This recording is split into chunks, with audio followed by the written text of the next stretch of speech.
It's the fact that there's so many red flags in advance of the announcement being made and then the contract being issued, and they all seem to have been ignored. And I don't know whether it's your... I've not seen your briefings, so I don't know whether you've not been briefed enough. But on it, Derek Mackay said, when asked, were you concerned about the lack of a full builder's refund guarantee? Of course I was concerned, because the paper gave reason to be concerned.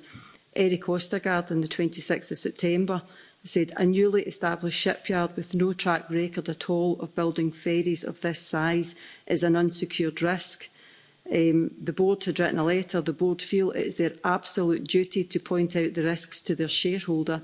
In that respect, would expect approval should Scottish Government wish the project to proceed and to receive direction to that effect.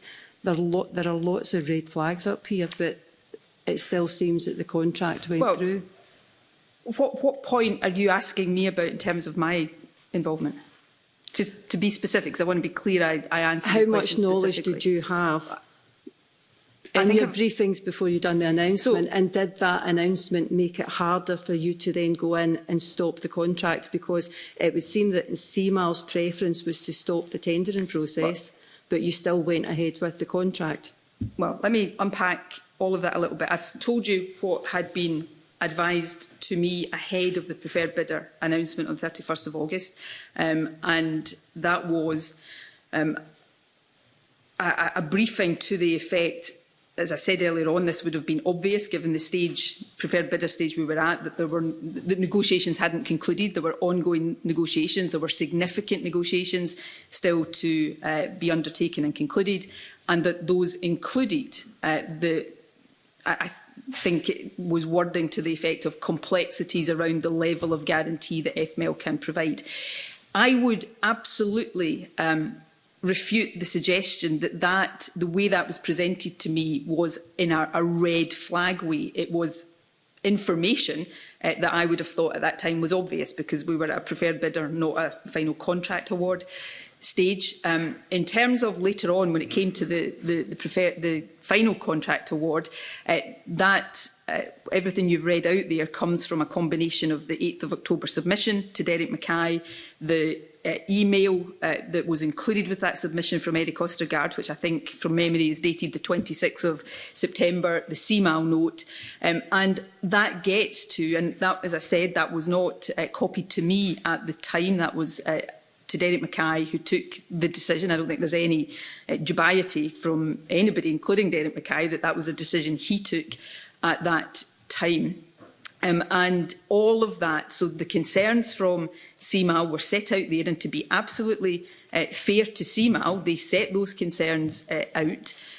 They also set out the mitigations that had been achieved to allay concern. It didn't completely satisfy CMAL's concerns on their own, and I'll come on to the later bit in a moment. But the mitigations, so changing the final payment to 25% of the contract price, the 25% builder's refund guarantee, the fact that CMAL took ownership of the assets and the vessels as they progressed at each stage of the process. So these were the mitigations that had been agreed in order to allay, to some extent, the concerns about the lack of a full builder's refund guarantee. And then on top of that, and this is seen in the paperwork in the voted loan letter and the separate letter that goes to CMAL from Scottish ministers about the fact that CMAL would only have to start repaying the loan when the vessels were complete, and should there be additional costs, ministers would look favourably on that at the time.